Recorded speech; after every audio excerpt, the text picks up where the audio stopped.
आज हम बात करने वाले हैं बुरे वक़्त के ऊपर। बुरा वक़्त क्या होता है? बुरा वक़्त वो होता है जिससे हम कंट्रोल नहीं कर पाते और वो हमारे कंट्रोल से बाहर हो जाता है और हमारे लिए एक चुनौती बन के सामने खड़ा हो जाता है। हम उसके सामने कमज़ोर पड़ जाते हैं, जैसे कि हम चिंता करने लगते हैं, बहुत ज़्यादा टेंशन लेने लग जाते हैं किसी भी बात को लेकर। अगर हम सही ढंग से काम करें या सही ढंग से सोचें तो हम हर जो भी हमारा बुरा वक़्त है हम उसको टाल सकते हैं। बुरा वक़्त हमेशा हमें कुछ न कुछ नया सिखा के जाता है और मेरा तो यही मानना है कि बहुत ज़्यादा मजबूत भी बना जाता है। जब मैं शादी होके आई थी ना, तो यहाँ पर मेरी जॉइंट फैमिली थी, बहुत सारे लोग थे, तो मुझे लगता था कि मैं इन सब के साथ कैसे रह पाऊँगी, इनके बीच में कैसे रह पाऊँगी। लेकिन मैंने सबके दिलों में अपने लिए एक जगह बनाई, घर में एक जगह बनाई, क्योंकि मैंने उसको नेगेटिव में नहीं लेके गई, मैं उसको पॉजिटिव में लेके गई कि इतने सारे परिवार के साथ मुझे रहना है और खुशी से रहना है। मैंने हर पल को बड़ी खुशी के साथ जिया है। तो ये हमारे हाथ में होता है बुरे वक़्त को टालना। जब भी मैं किचन के अंदर सुबह के टाइम आती हूँ तो मैं यहाँ पर मंत्र चला देती हूँ, क्योंकि सुबह के टाइम अगर मंत्र चलते रहते हैं तो हमें सोचने का भी टाइम नहीं मिलता और हम भी साथ-साथ मंत्र बोलते रहते हैं और इसका प्रभाव हमारे खाने में भी जाता है और हमारे परिवार इस खाने को खाता है तो उनके अंदर भी एक अच्छी-सी वाइब्स आती है।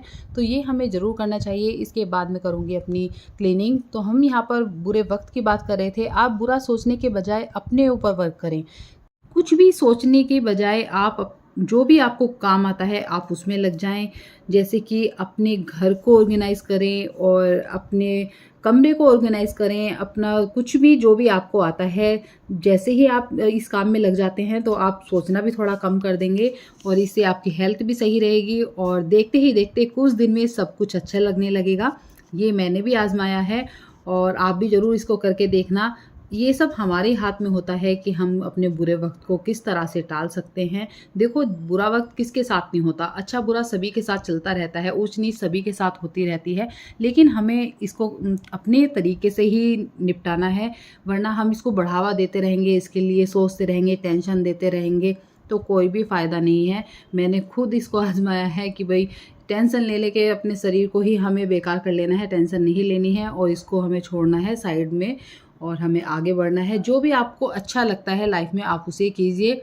अगर आप अपने अंदर थोड़ा-सा भी चेंज करना चाहते हैं तो आपको कुछ बातों का ध्यान रखना पड़ेगा। जैसे कि जो लोग नेगेटिव बातें करते हैं, सबसे पहले आपको उनका साथ छोड़ना पड़ेगा और जिन लोगों को देखकर आपको नेगेटिव महसूस होता है, नेगेटिविटी आती है, उन लोगों का साथ आपको छोड़ना पड़ेगा। जैसे कि मैं आपको एक बात बताती हूँ, जब हम हॉस्पिटल में जाते हैं और वहाँ से आने के बाद हमारे माइंड में हॉस्पिटल ही घूमता रहता है और वहाँ के मरीज़ घूमते रहते हैं, वही उल्टी-सीधी बातें घूमती रहती हैं। और अगर हम मंदिर में जाते हैं तो हमारे मन में भजन चलते रहते हैं, भगवान की तस्वीर हमारी आँखों के सामने आती रहती है। मेरा कहने का मतलब ये है कि हमारी जैसी संगत होती है वैसी ही हमारी रंगत हो जाती है।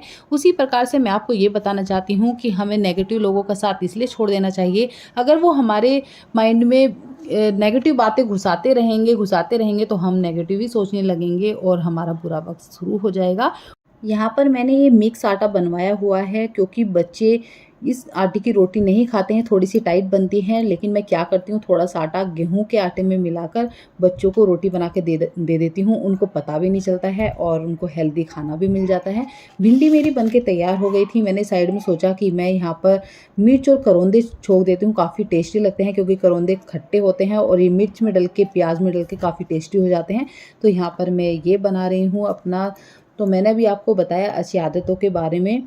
नेगेटिव लोगों से हमें दूर रहना है और नेगेटिव हमें नहीं सोचना है, क्योंकि नेगेटिव सोचने की वजह से ही हम बुरा सोचने लगते हैं, लोगों के बुरे बन जाते हैं। हम बोलने से पहले फिर कुछ सोचते नहीं हैं, किसी को कुछ भी बोल देते हैं।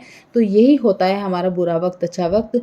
और यहाँ पर देखें, मेरी करौंदे वाली मिर्च भी बन के तैयार हो गई है और अब त्योहार आने वाले हैं, बहुत सारे फेस्टिवल शुरू हो जाएंगे हमारे यहाँ पर लगातार ही। अब तो त्योहार ही त्योहार हैं, तो हमें उसकी भी तैयारी करनी है। तो इसी के साथ मैं आपको दिखाती हूँ कि मैंने नवरात्रों के लिए बहुत सारी साड़ियाँ निकाल ली हैं। 9 दिन मुझे कौन कौन से कलर पहनने हैं, तो मैंने यहाँ पर अपनी साड़ियाँ निकाल के रख ली हैं।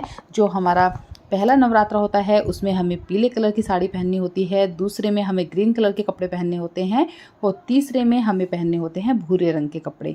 और जो हमारा चौथा नवरात्रा होता है उसमें हमें ऑरेंज कलर के कपड़े पहनने होते हैं और 5वें नवरात्रे में हमें सफ़ेद रंग के कपड़े पहनने होते हैं। सफ़ेद अगर आप नहीं पहन पा रहे हो तो आप कोई भी लाइट कलर के कपड़े पहन सकते हैं।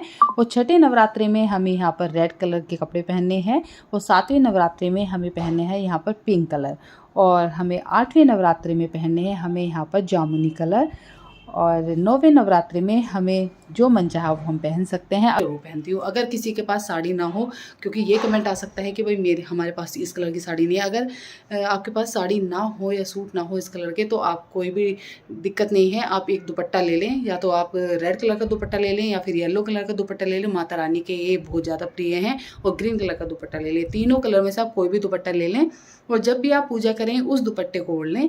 और 9 के 9 दिन आपको वही दुपट्टा ओढ़ना है पूजा के समय और फिर उसको वहीं पे ही आपको तय बना के रख देना है। अगले दिन फिर आपको ओढ़ लेना है। तो आप ये भी नियम कर सकते हैं अपनी पूजा में। तो ऐसे ही मैं अपने नवरात्रि मनाती हूँ और थोड़ी थोड़ी शुरुआत मैंने कर दी है अपने फेस्टिवल की, क्योंकि सारे फेस्टिवल लगातार आ रहे हैं। दिवाली की भी शुरुआत कर दी है और घर में अब सफाई भी शुरू हो जाएगी करनी सभी जगह की। तो मैंने पहले से ही शुरुआत कर दी है अपने सारे काम को थोड़ा थोड़ा करके निपटाने की। और यहाँ पर शुरुआत कर दी है मैंने अपने मंदिर वाले कमरे से, क्योंकि इस वाले कमरे में ना हमारा सारा कलर गंदा हो गया था, बहुत ज़्यादा ख़राब हो रखा था। और ये जो ट्री मैंने बनाया था इसे भी देखते देखते बच्चे बोर हो रहे थे, तो मैंने सोचा चलो कलर ही चेंज करा देते हैं। तो मैंने पूरे ही रूम में ऑफ वाइट कलर करा दिया है। और हमारी एक वॉल बहुत ज़्यादा सीलन की वजह से ख़राब हो गई थी और इधर दीवान जब छोटा था उसने पूरी दीवार को गंदा कर दिया था, तो मैंने इस पर थोड़ा डिजाइन बनाया था, तो इसको भी गायब कराना है। और पूरा रूम अब हम कर चुके हैं खाली, तो यहाँ पर अब पेंट की तैयारी चल रही है।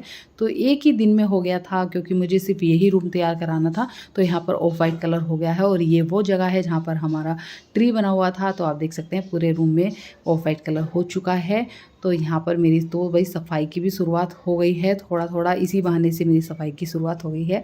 और अब सारे फेस्टिवल आने वाले हैं, तो आप सब भी खुशी से अपने फेस्टिवल मनाइए। तो इसी के साथ मैं अपने ब्लॉग का यहीं पर एंड करती हूँ।